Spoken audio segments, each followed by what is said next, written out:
Assalamualaikum dan salam sejahtera. Nasional 8 malam ini bersama saya Kamal Firmansyah Kamaluddin.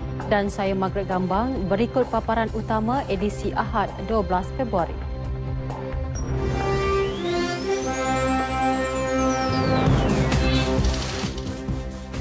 %86.2% undi awal di PRK Tanjung Datuk.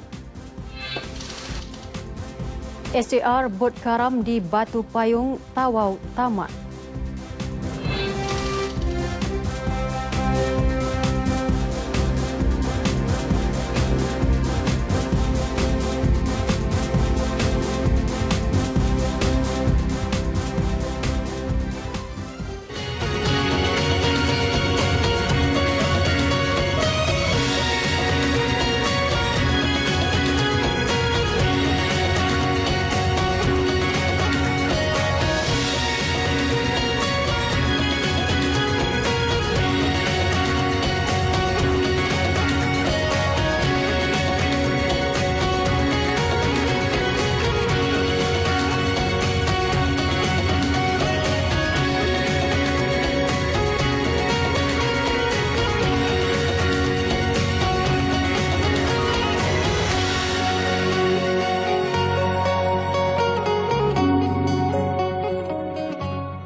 %86.2% pemilih keluar mengundi pada hari pengundian awal pilihan raya kecil PRK Tanjung Datuk Sarawak hari ini.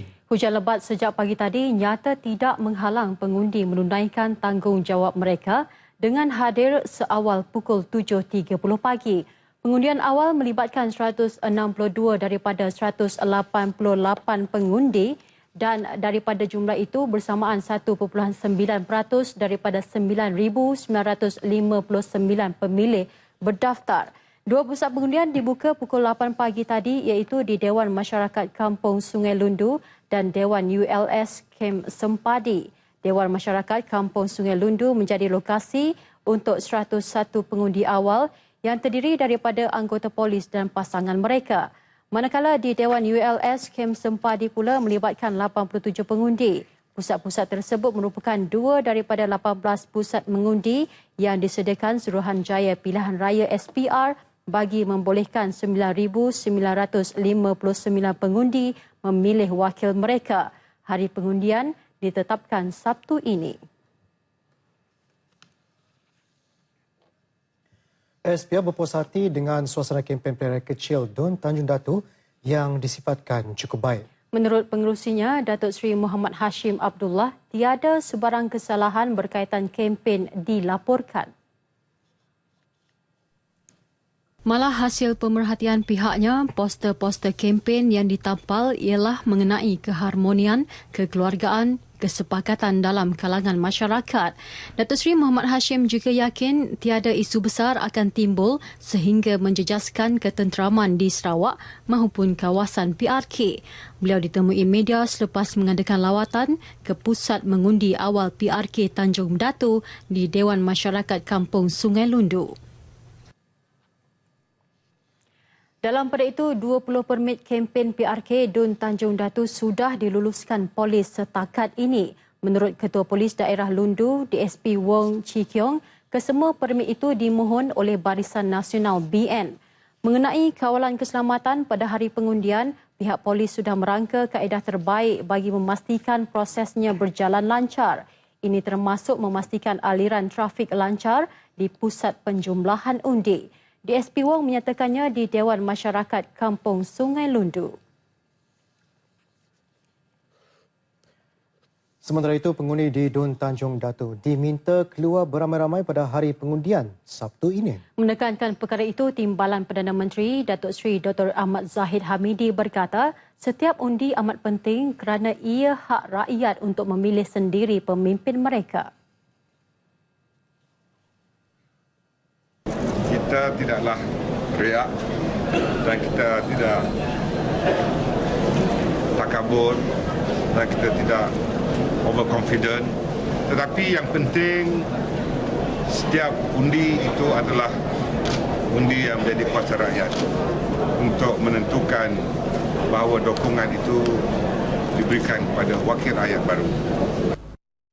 Harapan beliau peratusan keluar mengundi kali ini jauh lebih tinggi berbanding pilihan raya umum DUN Sarawak Mei tahun lalu.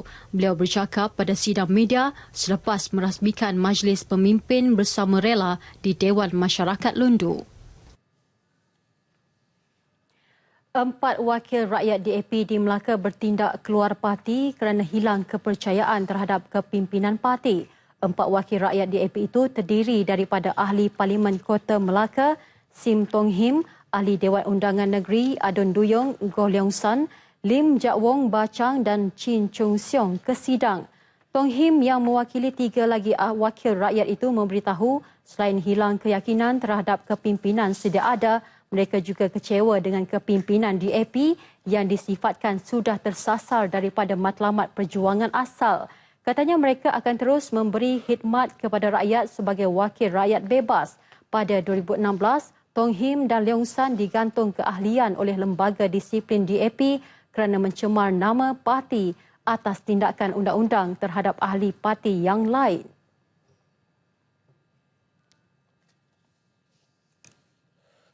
Tindakan pemimpin tertinggi DAP Melaka keluar parti membuktikan parti itu kini berdepan dengan konflik dalaman dan krisis kepercayaan kepimpinan.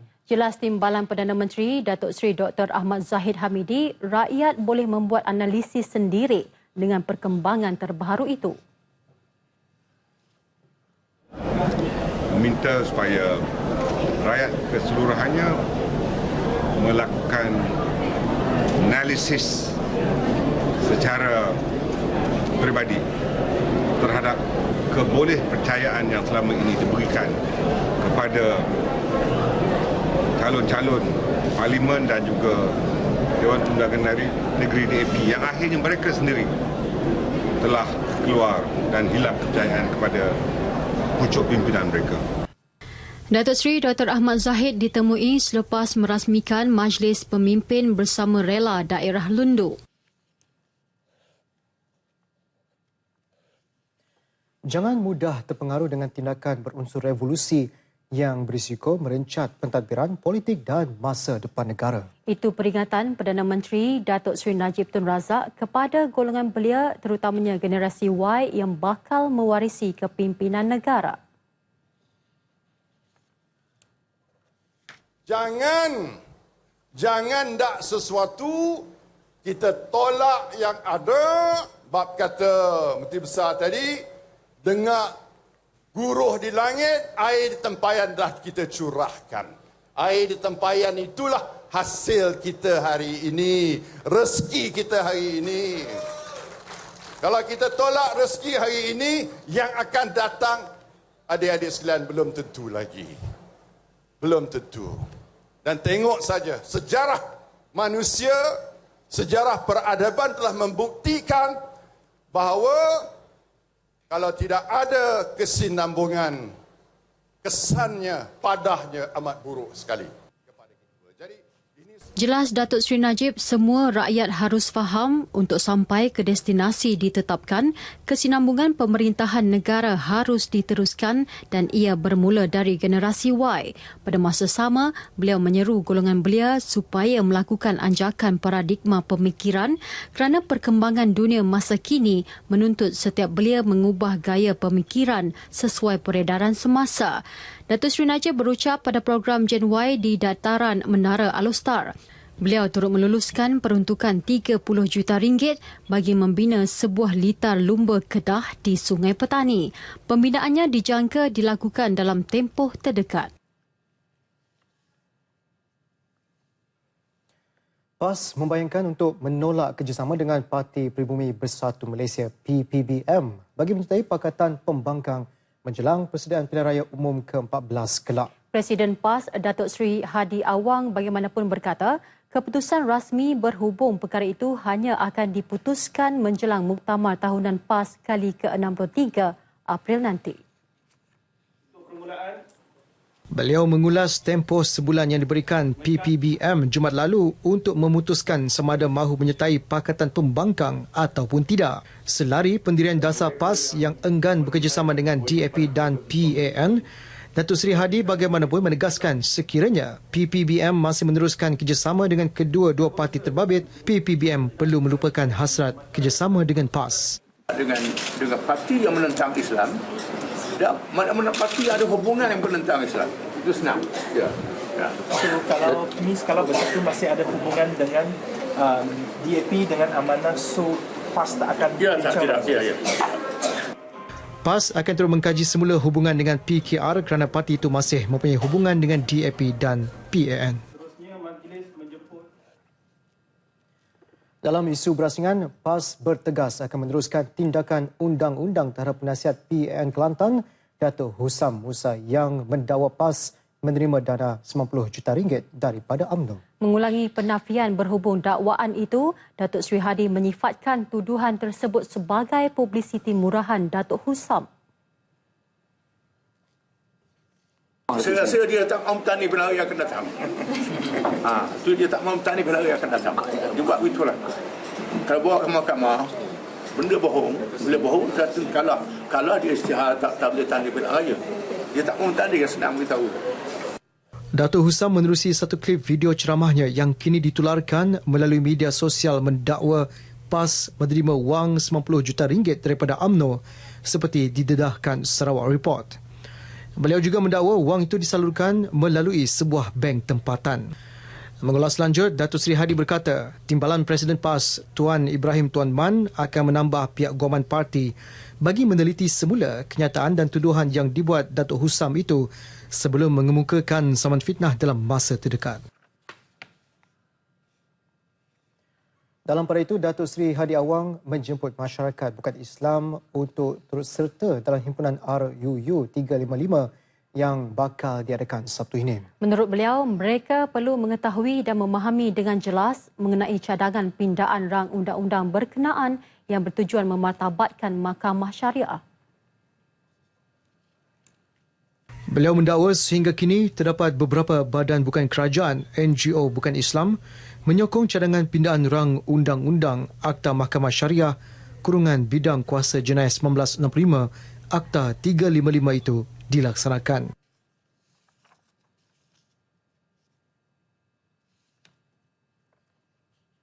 Saya mengharapkan semua parti-parti yang orang Islam yang terlibat parti komuniti menyokong. Ini adalah kewajipan orang Islam untuk meninggikan martabat Mahkamah Syariah. Dan tak ada kena-mengena orang bukan Islam. Kita campur tangan kerana perlembagaan mengatakan bahawa Mahkamah Syariah tak boleh hukum orang bukan Islam. Himpunan RUU 355 dijangka akan diadakan di Padang Merbok, Kuala Lumpur. Datuk Seri Hadi Awang menjelaskan perkara itu selepas melancarkan konvensyen kebajikan di Auditorium Majlis Perbandaran Ampang Jaya, Pandan Indah. Kabar angin bekalan bantuan ke Myanmar dirampas tidak benar. Laporan lanjut seketika nanti.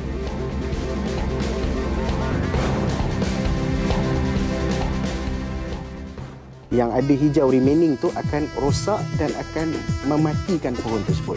Barulah ada saliran baru dari sudut harta. Pada harta mereka ada hak yang termaklum. Sebab saya tak ada barang kemas yang saya pakai simpan time raya bawa keluar macam penuh, tak ada. Tambahan pula orang miskin yang lalu tengok meleleh, dia kata emas kau boleh beri, beras kau tak boleh bagi kat aku. Saksikan Barakah minggu ini Dengan tajuk zakat. Setiap Ahad 9 malam hanya di TV1. Pelbagai acara tradisi akan diadakan. Majlis Rumah Terbuka Malaysia Tahun Baru Cina 2017. Dataran Bentong, Pahang menjadi tumpuan. Khas buat anda rakyat Malaysia. Dirasmikan oleh Yang Amat Berhormat Datuk Seri Muhammad Najib bin Tun Haji Abdul Razak, Perdana Menteri Malaysia. Siaran langsung Majlis Rumah Terbuka Malaysia Tahun Baru Cina 2017. 12 Februari, Ahad 9 malam, TV2. Eksklusif daripada Kementerian Pelancongan dan Kebudayaan Malaysia. Bertemu kembali. Persembahan musikal khas bertemakan Forbidden City atau Kota Larangan yang diadaptasi dari kisah-kisah dinasti Ming sehingga Qing menanti pengunjung di Dataran Bentong, Pahang. Ia bersempena Majlis Rumah Terbuka Malaysia MRTM Tahun Baharu Cina 2017 yang akan bermula sebentar lagi. Dan untuk melihat sendiri kemeriahan di lokasi, Kita bersama Ivan To. Pak Evan, kabarnya persembahan pada malam ini menampilkan banyak kelainan berbanding siri MRTM sebelum ini. Jadi bagaimana perkembangan di sana, Ivan? 4, 1, 2, 3, 4. Mac dan juga Kamal, untuk mengetahui apakah kelainannya, anda kena datang ke Dataran Bentong Pahang ini, ataupun mungkin anda tidak berkesempatan untuk bersama kami di sini. Anda boleh tonton kami sepanjang siaran nanti bermula pukul 9 malam di saluran TV2. Apa yang boleh saya gambarkan di Dataran Bentong ini, sokongan padu oleh warga Bentong dan juga warga Pahang yang sudah pun membanjiri Dataran Bentong ini sejak petang tadi lagi, dan jamuan rakyat sudah pun bermula pada pukul 6.30 petang, dan juga persembahan kebudayaan, dan ada juga program-program sampingan seperti gerai-gerai pameran dan juga penglibatan warga Bentong untuk sama-sama menjayakan persembahan pada malam ini. Pastinya ada majlisnya, musikal tari bertaraf antarabangsa. Itu yang dijanjikan oleh pihak penganjur. Saya bersama dengan Datuk Rashidi Hafsbullah, itu Timbalan Ketua Setiausaha Kementerian Pelancongan dan Kebudayaan, Datuk. Sekali lagi, MRTM ini adalah MRTM siri pertama untuk edisi tahun 2017 untuk Tahun Baru Cina. Selain menjadi wadah perpaduan, ia juga satu usaha untuk mempromosikan pelancongan tempatan bertepatan dengan Tahun Melawat Pahang 2017, ya, Datuk? Ya, betul itu, Ivan ya. Okey, matlamat kita untuk menganjurkan Majlis Rumah Terbuka Kebangsaan Chinese New Year pada tahun ini merupakan satunya tadi sebagaimana yang you nyatakan, wadah perpaduan. Ya, untuk wadah perpaduan, kita lihat di Padang ini sekarang, di Dataran Bentong ini, pelbagai kaum ada di sini. Ini merupakan satu objektif kita yang telah tercapai. Maknanya pelbagai kaum datang. Ini adalah satu wadah perpaduan. Keduanya adalah untuk mertabatkan budaya kita. Kerana negara kita ini dia unik, pelbagai budaya daripada pelbagai kaum yang ada di negara kita. Jadi semestinya Chinese New Year ataupun Tahun Baru Cina pada tahun ini, kita mempertabatkan budaya Cina untuk diterapkan kepada seluruh masyarakat negara kita. Ketiganya adalah untuk kita mempromosikan pelancongan. Dengan kita ada sambutan Majlis Rumah Terbuka Tahun Baru Cina, ini kita boleh menarik pelancong-pelancong datang ke negara kita. Khususnya pada tahun ini adalah Tahun Melawat Negeri Pahang. Semestinya daerah Bentong ini akan kita promotkan sebagai salah satu destinasi pelancongan untuk negara kita. Ya, MRTM sememangnya satu produk pelancongan yang tidak asing lagi setiap tahun untuk semua perayaan di Malaysia. Dan tahun ini satulah kelainan yang mungkin boleh kita kongsikan bersama penonton di TV1 ketika ini. Saya lihat dari segi sentuhannya, penlibatan rakyat itu dengan rekaan pentasnya. Mungkin Datuk boleh ulaskan sikit. Okey, kelainan pada tahun ini, kita buat di Dataran Bentong ini, kita mengutamakan rakyat. Maknanya rakyat didahulukan. Kita lihat kalau di dataran ini, rakyat telah beramai-ramai berada di atas padang ini, di Dataran Bentong ini. Jadi mereka dapat melihat, maknanya melihat secara terus di persembahan di atas padang ini bersama-sama dengan Yang Amat Berhormat Perdana Menteri kita nanti. Jadi kalau tengok dia punya landscape dia, kita berlatar belakangkan dengan rakyat jelata di atas padang ini. Baik, terima kasih Datuk. Jadi untuk anda yang ingin mengetahui apakah majlis dan juga kelainan keunikan untuk MRTM Tahun Baru Cina 2017 untuk tahun ayam ini, jangan lupa bersama kami di TV2 bermula pukul 9 malam nanti, dan jangan lupa untuk hashtag Sayang Malaysia, hashtag MRTM Tahun Baru Cina 2017. Itu saja yang sempat saya kongsikan buat masa ini. Saya kembalikan dahulu bersama Kamal dan juga Margaret di Studio 3. Teruskan. Baik, itu antara perkembangan dari Dataran Bentong Pahang. Terima kasih, Ivan To. Kita ke laporan seterusnya. Operasi mencari dan menyelamat SAR mangsa bot karam di perairan Batu Payung Tawau ditamatkan pukul 6 petang tadi. Pengarah Maritim Wilayah Sabah dan Labuan, Laksmana Pertama Maritim Muhammad Zubil Matsum berkata, ia diputuskan selepas soal siasat terhadap juragan bot Jumat 24 tahun yang terselamat dalam insiden berkenaan. Hasil siasatan itu, Jumat memaklumkan satu lagi mangsa dikenali sebagai Joko Rahman telah terselamat dan kini berada di Sungai Nyamuk, Indonesia. Sehingga kini rumusannya mangsa yang hidup 4, mangsa yang meninggal dunia 10, yang Joko ni. Joko ni yang dilaporkan selamat oleh Jumat. So lengkap 15.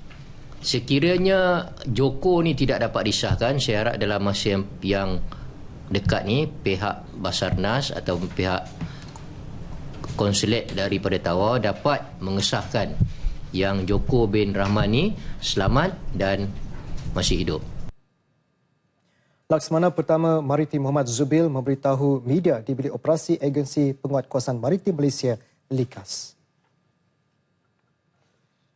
Sebelum itu, Ketua Polis Daerah Tawau ACP Fadil Marsus mengesahkan penahanan Jumat kira-kira 10.30 pagi tadi di Balai Ketibaan Lapangan Terbang Tawau.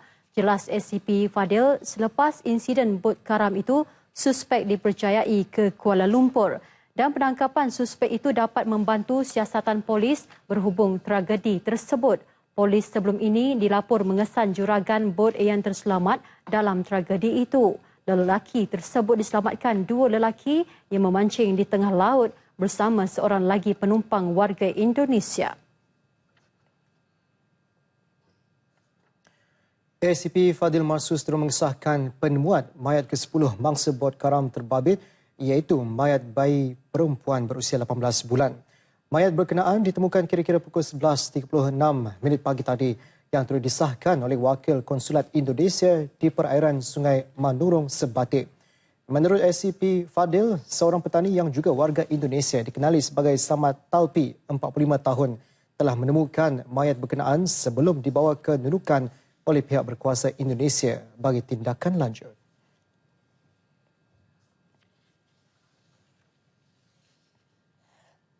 Kabar angin mengenai bekalan bantuan kemanusiaan Food Flotilla for Myanmar dirampas sama sekali tidak benar. Sebaliknya, kabar angin mengenai rampasan oleh pihak SAMI dan tentera Myanmar itu berdasarkan satu laporan lama oleh sebuah akhbar pada Disember 2016. Menurut Ketua Misi Datuk Seri Abdul Aziz Abdul Rahim, laporan itu tidak mempunyai sebarang kaitan dengan misi bantuan kemanusiaan ini. Malah barangan sumbangan sebanyak 500 tan metrik oleh misi ini masih berada di pelabuhan Yangon. Jadi janganlah percaya dengan kabar-kabar angin bahawa makanan yang kami bawa telah dirampas oleh sami-sami, malah telah dirampas oleh tentera, oleh kerajaan Myanmar. Ini adalah palsu semata-mata. Saya selaku ketua misi bantuan kemanusiaan ini, saya boleh sahkan kerana saya berada di ground zero. Saya tahu di mana makanan itu berada sekarang yang dipantau oleh Duta Besar Malaysia yang berada di Myanmar. Selain memantau proses penghantaran, pihak kedutaan Malaysia di Yangon masih menunggu pengesahan tarikh penghantaran ke Sidway Rakhine oleh pihak tentera Myanmar. Bekalan bantuan dijangka dihantar melalui sebuah kapal wap dan mengambil masa 3 hari untuk sampai ke wilayah itu. Selain sumbangan 500 tan daripada misi ini, pihak berkuasa Myanmar turut menanti sumbangan dari lain-lain negara sebelum dibawa dengan kapal sama. Dari kapal Nautical Alia di Teluk Benggala, Aulin Rani dan Juru Canberra Fazri Ezni On melaporkan untuk RTM.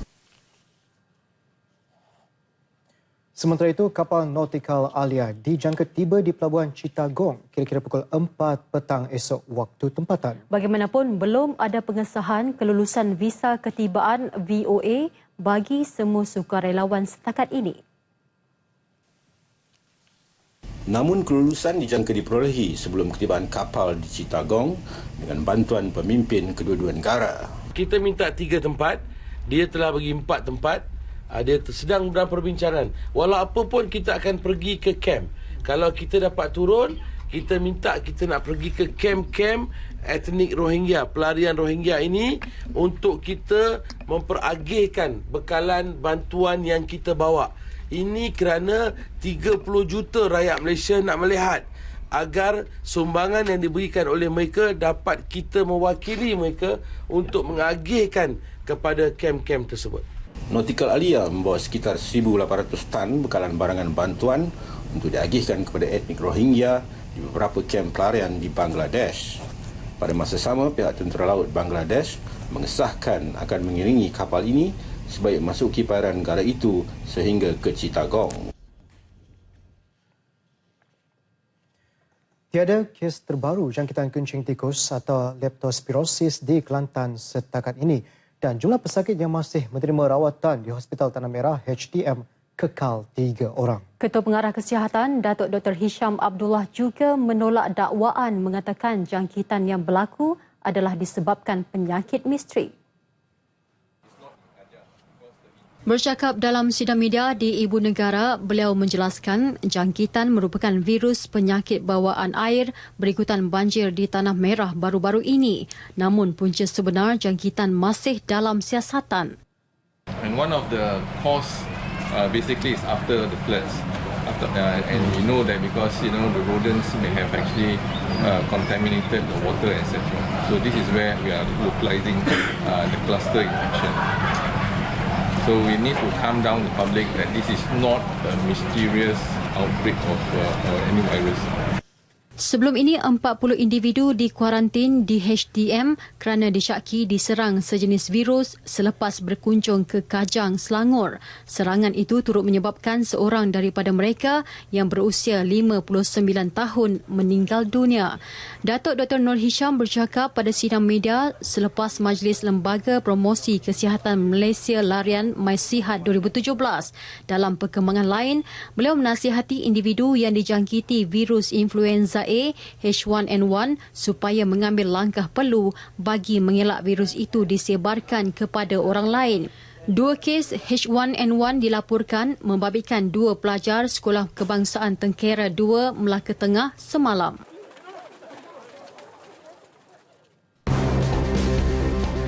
Tujuh 17 ekor paus terdampar di New Zealand dilepaskan semula ke laut dalam. Paparan lanjut dalam segmen luar negara.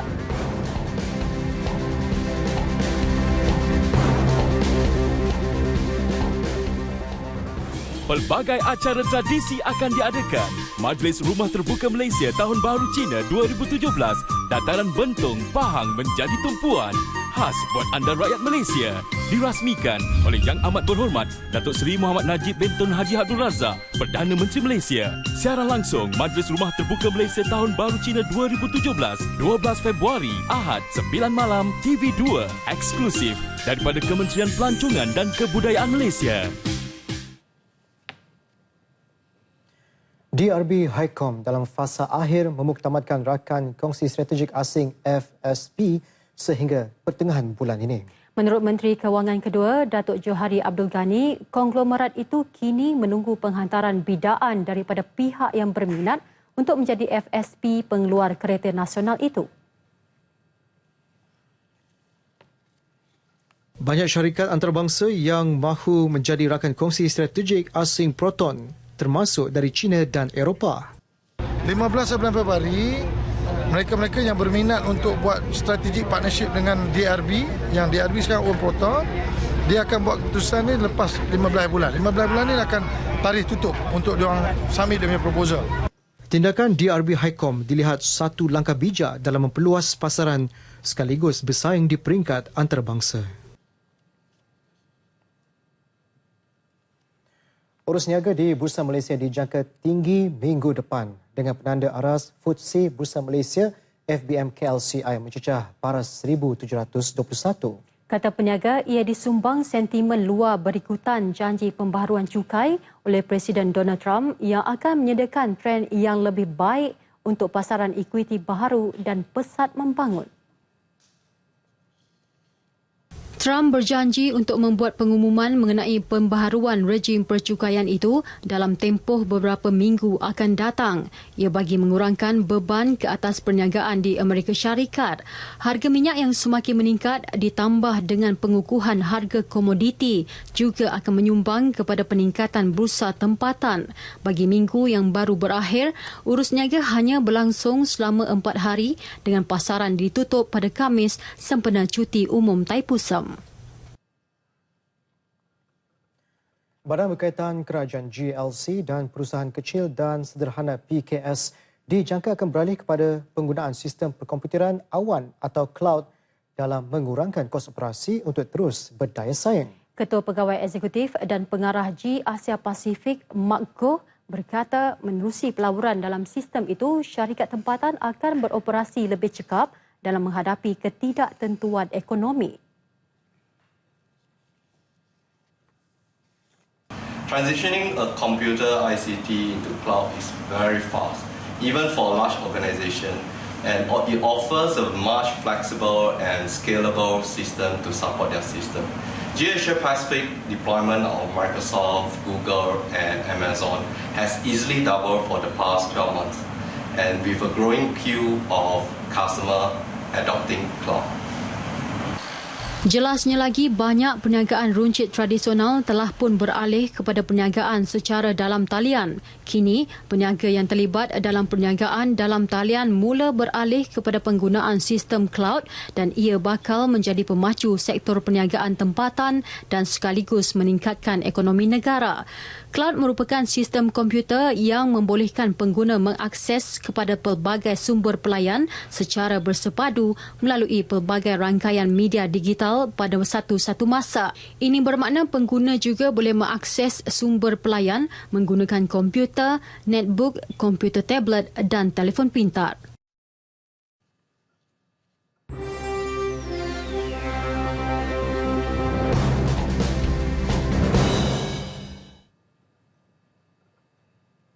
Antara rangkuman dunia malam ini, pelancaran peluru berpandu Korea Utara dikecam dan bom Perang Dunia Kedua ditemui masih aktif di Greece. Saksikan. Korea Selatan mengecam pelancaran peluru berpandu oleh Korea Utara. Jurucakap Kementerian Luar Cho Hyuk-jun berkata, Pyongyang sepatutnya sedar bahawa tanpa program nuklear dan peluru berpandu, rakyat negara itu boleh meneruskan kehidupan. Tindakan terbaru pelancaran peluru berpandu balistik Korea Utara didakwa cuba mencabar pentadbiran Trump di Washington. Korea Utara minggu lalu melancarkan peluru berpandu berpangkalan di Banghyun, utara Pyongyang. Perdana Menteri Jepun Shinzo Abe turut mengecam tindakan pelancaran peluru berpandu terkini Korea Utara. Beliau juga menggesa Korea Utara mematuhi resolusi Majlis Keselamatan Bangsa-Bangsa Bersatu PBB. Abe mengeluarkan kenyataan itu dalam satu majlis makan malam bersama Presiden Amerika Syarikat Donald Trump di Florida. Pihak berkuasa bandar Thessaloniki, Greece, berusaha memindahkan 75,000 penduduk bandar itu berikutan ancaman letupan bom. Laporan menyebut bom yang ditemui tidak meletup semasa era Perang Dunia II cuba dimatikan sebelum dipindahkan. Pihak berkuasa juga terus memindahkan 450 pelarian di sebuah kem sementara berdekatan bandar berkenaan. Bom yang ditemui didakwa digugurkan dalam serangan udara di bandar itu pada tahun 1940-an. Pakar-pakar pelupusan mengambil masa lebih 6 jam mematikan bom seberat 226.7 kg. Majlis penutupan sambutan Tahun Baharu Cina disambut meriah di San Francisco. Lebih daripada 100 kumpulan menyertai perarakan dengan pelbagai pakaian yang menarik. Sambutan pembarisan merupakan acara tahunan di San Francisco sejak tahun 1860-an. Menurut penganjur, sambutan Chinatown San Francisco merupakan lokasi sambutan terbesar di Amerika Syarikat. Pasukan penyelamat dan sukarelawan di Pulau Farewell Spit, selatan New Zealand berusaha menyelamatkan 17 ikan paus terdampar di pantai pulau berkenaan. Mereka terpaksa menyiram serta menunggu air laut pasang sebelum menolak semua paus yang terdampar ke laut.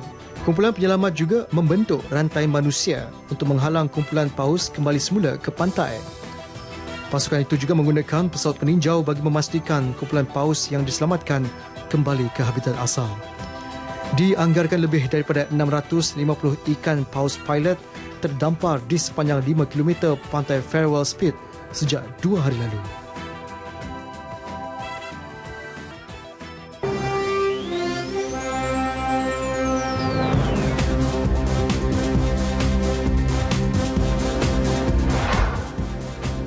Bola sepak Liga Super, PM ucap tahniah kepada Kedah Benam Pahang, PKNS lebur rekod tanpa kalah Perak. Pemain dari Paraguay, Fabrizio Zanuti, juara kejohanan golf Bang Bang Malaysia 2017.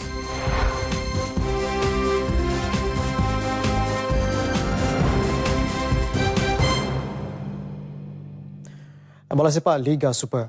Kedah merampas kedudukan teratas Liga Super selepas membenam pendahulu sebelum ini Pahang 4-1 di Stadium Darul Aman Al-Ustaz. Lang Merah kini mendahului carta dengan 8 mata, manakala skuad Tok Gajah di kedudukan kedua menerusi kelebihan jaringan walaupun berkongsi 7 mata dengan Perak dan T-Team selepas 4 perlawanan. Bermain di hadapan lebih 30,000 penyokong sendiri, Kedah terpaksa menunggu sehingga penghujung babak pertama menerusi jaringan Badrul Bahtiar. Sebaik perlawanan bersambung babak kedua, belum sempat Pahang mengatur serangan, penyerang tuan rumah Ken Ilsolarsen meledak untuk jaringan kedua pada minit yang ke-66. Tidak puas dengan itu, pemain muda Farhan Roslan menambah duka Pahang dengan gol ketiga pada minit ke-74. Bagaimanapun, pada minit-minit akhir perlawanan, pemain pelawat Matius Alves Leandro meredakan seketika keresahan penyokong Pahang dengan jaringan sagu hati pada minit ke-89. Gol berkenaan tidak menjejaskan pemain Kedah yang terus mengasak kubu lawan dengan menambah satu lagi gol menerusi Ken Ilsolarsen pada 2 minit masa tambahan sebelum whistle penamat dibunyikan pengadil Muhammad Nazmi Nasaruddin. Tamat perlawanan, Kedah 4, Pahang 1. Dalam pada itu, kejayaan Kedah menewaskan Pahang 4-1 mendapat perhatian Perdana Menteri yang kini berada di negeri Jelapang Padi. Datuk Seri Najib Tun Razak yang juga ahli Parlimen Pekan mengucapkan tahniah kepada juara TM Piala Malaysia 2016 di atas kemenangan tersebut.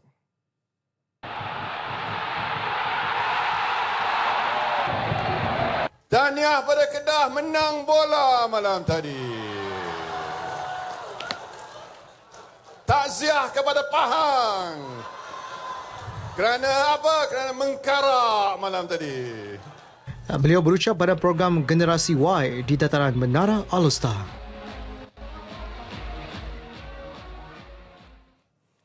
Dalam permainan lain, Melaka United gagal memanfaatkan aksi sulung di gelanggang sendiri apabila tewas 1-2 kepada T-Team pada aksi Liga Super di Stadium Hang Jebat Krubong malam tadi.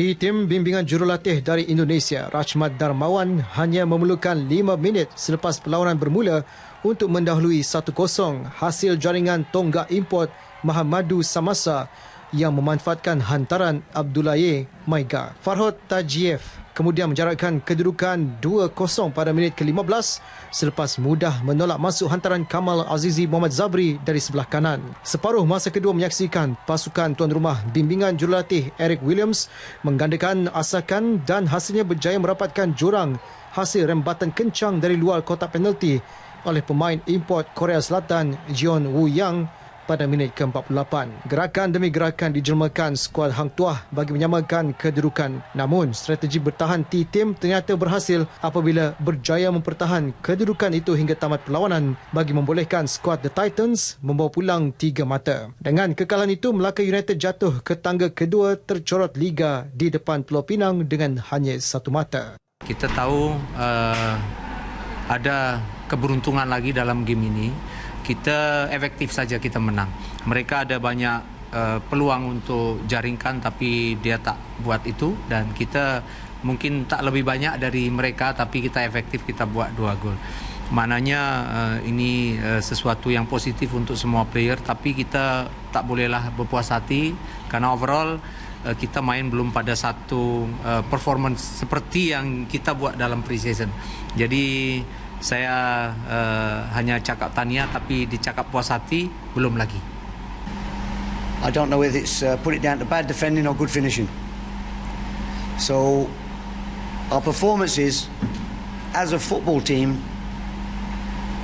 to me, are reasonably positive. The problem is at the moment our concentration and our defending is letting us down. And at the other end, you can actually say that our chances are not being converted, our opportunities. Kelantan mencatat kemenangan kedua berturut-turut apabila menewaskan Felda United 2-1 pada aksi Liga Super di Stadium Tun Abdul Razak, Jingke Pahang malam tadi. The Red Warriors terlebih dahulu menguji gawang tuan rumah pada minit ke-7 apabila Mamadou Danso melakukan tandukan hasil hantaran Indra Putra Mahyudin namun ditepis keluar oleh penjaga gol Muhammad Fahrizal Harun. Felda United bagaimanapun berpeluang berada di depan pada minit ke-29 namun gol jaringan Gaston Andres Javier dibatalkan pengadil perlawanan Muhammad Zamzaidi Katimin kerana offside. Kedua-dua pasukan saling berbalas serangan namun The Red Warrior akhirnya memperoleh gol awal apabila rembatan kencang Indra menerjah jaring untuk pelawat mendahului 1-0. Jaringan tersebut menyebabkan Felda United menggandakan asakan dan hasilnya tuan rumah memperoleh gol penyamaan pada masa kecederaan babak pertama menerusi Zahrahan Krenga. Bersambung babak kedua, kedua-dua pasukan saling menyerang namun pelawat lebih bernasib baik apabila Muhammad Ghadar meledakkan gol kemenangan Kelantan pada minit ke-89. Pertembungan antara juara hat-trick Liga Super Johor Darul Takzim JDT dan Selangor menyaksikan kedua-dua pasukan terikat tanpa jaringan. JDT gagal memanfaatkan permainan di laman sendiri untuk mengutip 3 mata penuh. Terikat tanpa jaringan bersama Selangor di Stadium Tan Sri Datuk Haji Hassan Yunus Larkin malam tadi hanya membolehkan kedua-dua pasukan membawa pulang 1 mata. Harimau Selatan yang masih segar dengan aksi penentuan Liga Juara-Juara Asia di Jepun bermula garang apabila menguasai permainan sebaik whistle perlawanan dibunyikan.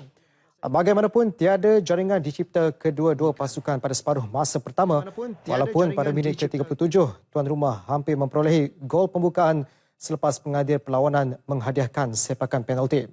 Penjaga gol pelawat Muhammad Khairul Azhan Muhammad Khalid menjadi wira skuad Red Giant apabila berjaya menyelamatkan sepakan penyerang import JDT Brian Federico Ferreira.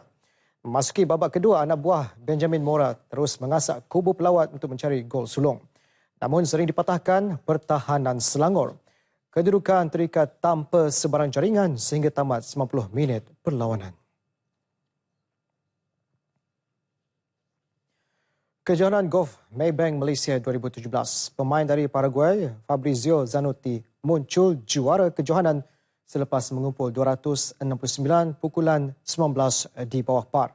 Zanotti membawa pulang hadiah bernilai 2.2 juta ringgit.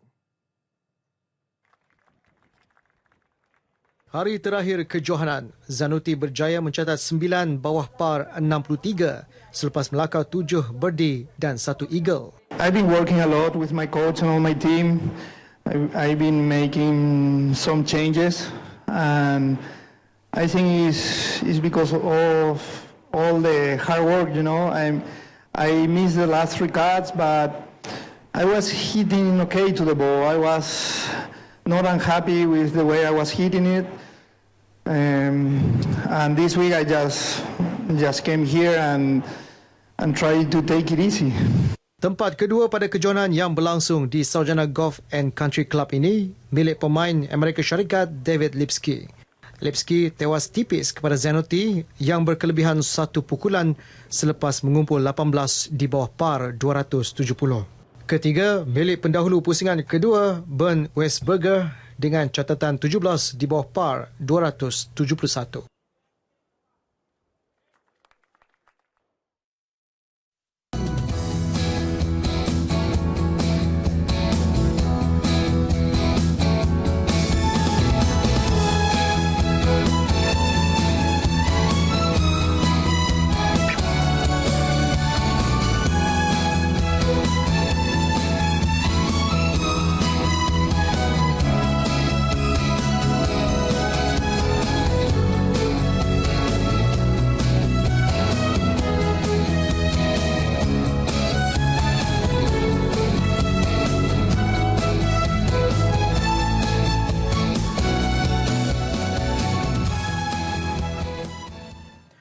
Pihak tidak bertanggungjawab diminta berhenti daripada menyebarkan maklumat palsu mengenai kenaikan caj perubatan di hospital kerajaan. Jelas Timbalan Menteri Kesihatan Datuk Seri Dr. Hilmi Yahya, kos yang naik hanya melibatkan perkhidmatan di wad kelas 1 dan 2, tidak membabitkan kos perubatan lain.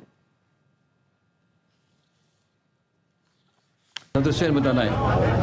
Kalau masuk wad kelas 3, RM3 satu hari.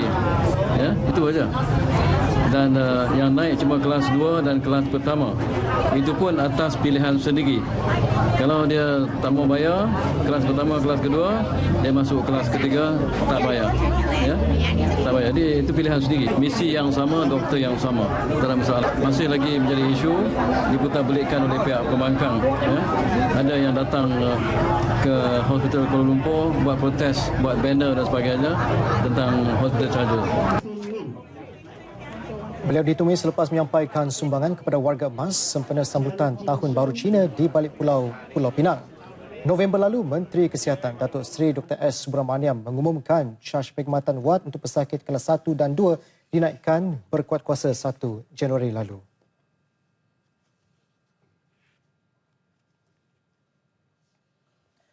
RM30 juta peruntukan disalur kepada Kementerian Pembangunan Wanita, Keluarga dan Masyarakat untuk meneruskan program subsidi ujian mamogram tahun ini. Program itu bagi memberi kesedaran kepada wanita tentang kepentingan kesihatan payudara. Jelas Timbalan Menteri Pembangunan Wanita, Keluarga dan Masyarakat Datuk Azizah Muhammad Dun, peruntukan itu akan diberi kepada Lembaga Penduduk dan Pembangunan Keluarga Negara LPPKN.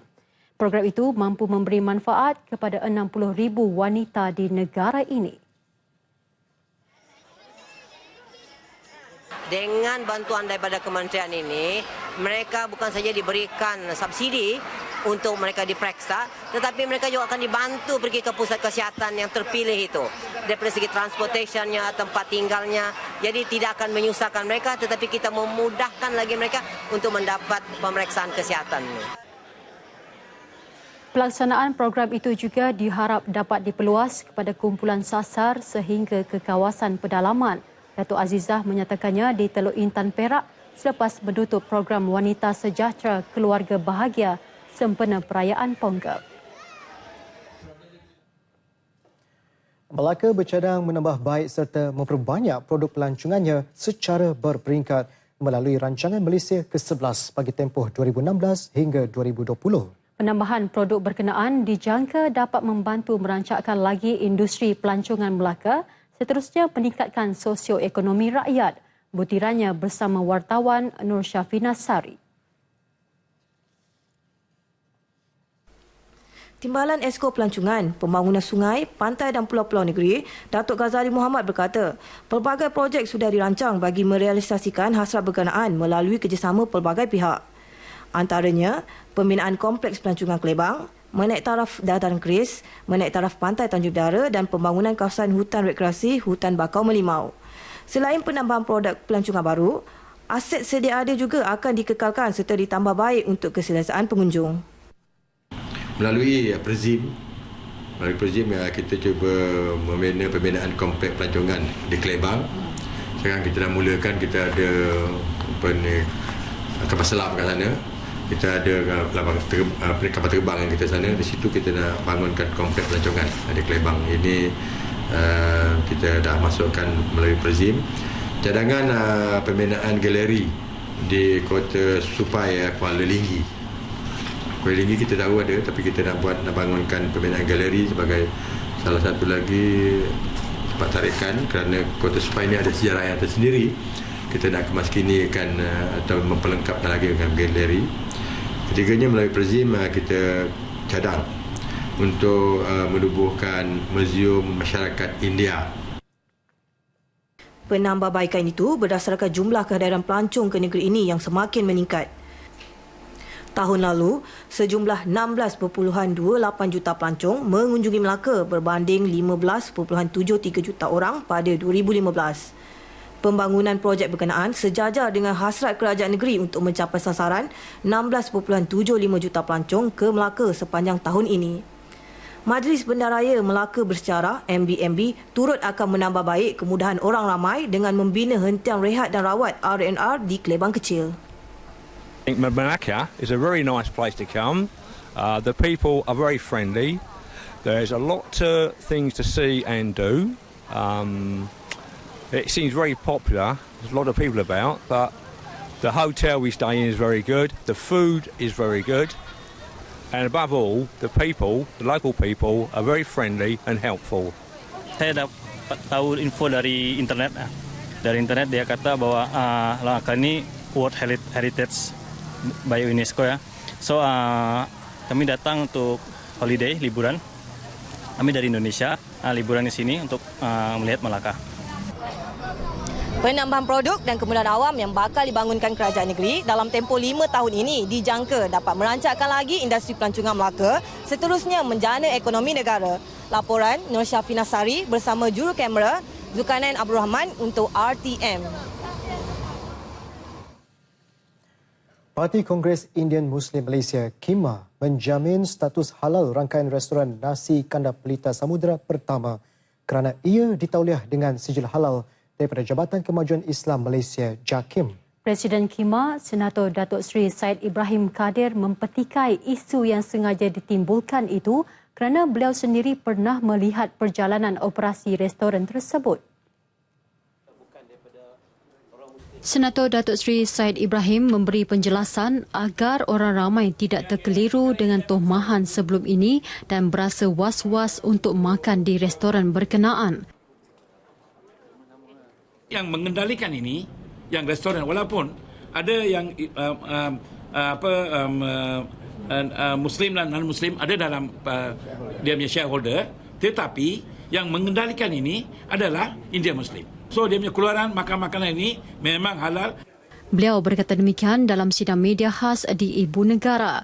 Rangkaian restoran nasi kandar pelita dikatakan tidak halal kerana dimiliki oleh penganut bukan Islam. Isu restoran itu tidak halal menjadi tular sejak 2012 serta berlarutan sehingga sekarang dan kemuncaknya timbul selepas pelita mengumumkan pembukaan cawangan baharu di Arab Saudi. Bagaikan igawan ngeri setiap kali berlaku ombak besar. Perasaan cemas itu terus dirasai 11 keluarga yang tinggal di sepanjang jajaran Pantai Mengabang, Teliput, Kuala Nerus. Masalah itu berlarutan sejak 2 tahun lalu dan semakin serius tahun ini. Ombak besar yang berlaku sejak 2 hari lepas menyebabkan berlaku hakisan yang teruk sehingga mengancam keselamatan penduduk. Mereka akui pihak kerajaan negeri bersama Jabatan Pengairan dan Saliran JPS ada membina benteng penahan hakisan ombak setahun yang lalu. Namun akibat hakisan yang hampir berterusan sejak musim tengkujuh lalu menyebabkan sebahagian struktur batu menjadi mendap. Apabila berlaku air pasang besar, benteng itu tidak lagi dapat berfungsi sepenuhnya untuk menahan hakisan. Seorang warga emas, Maizun Embong, 65 tahun, bersama 4 ahli keluarganya mengalami trauma apabila dinding kaca dan pintu rumahnya musnah di badai ombak besar. Tapi tak pernah hari terjadi gini. Tak pernah. Sejak duduk sini. Sebab dulu memang saya buat rumah ni kira jauh dengan patah. Jauh. Orang 200 lebih lagi. Orang main patah di sini. Di sini ada jalan sini dulu. Orang Kelauk lalu ke rumah saya ni, orang Kelauk. Habis. Orang boleh pergi baksa untuk pesta patah. Jadi hok segera lah ni, apa hok segera nak power, nak rayu lah, segera. Rayu. Nak tambuk je lah, jauh sikit.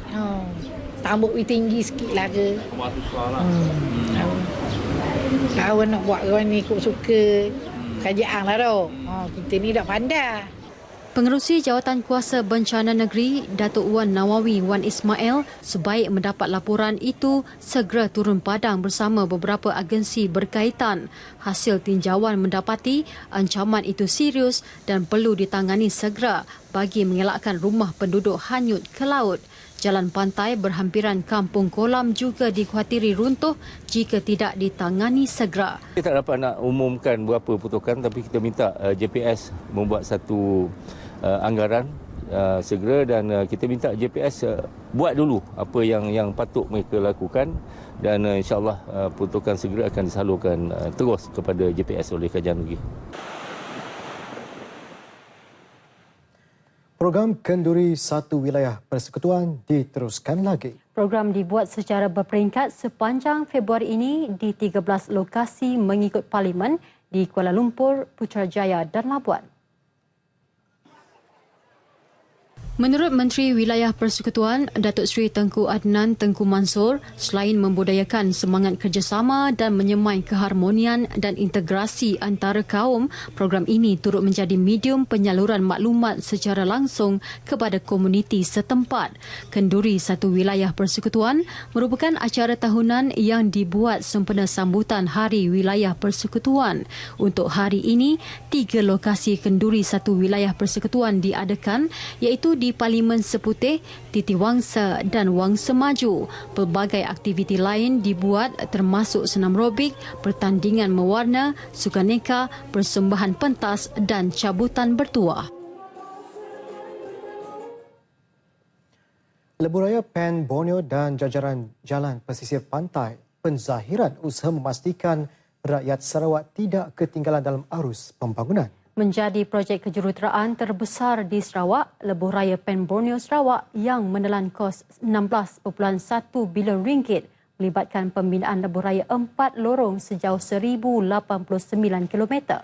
Pakej pertama, projek jajaran Teluk Melano Sematan yang dimulakan pada Oktober 2015 kini berjalan lancar.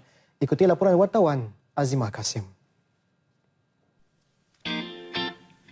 Pembinaan Lebuhraya Pen Borneo bagi jajaran Teluk Melano Sematan melibatkan jalan 2 hala sepanjang 32.77 km dan 3.5 meter lebar dijangka siap pada 6 Januari 2019. Projek tersebut antara usaha Allahyarham Tan Sri Adina Satim dalam merealisasikan impian rakyat Sarawak untuk menikmati arus pembangunan.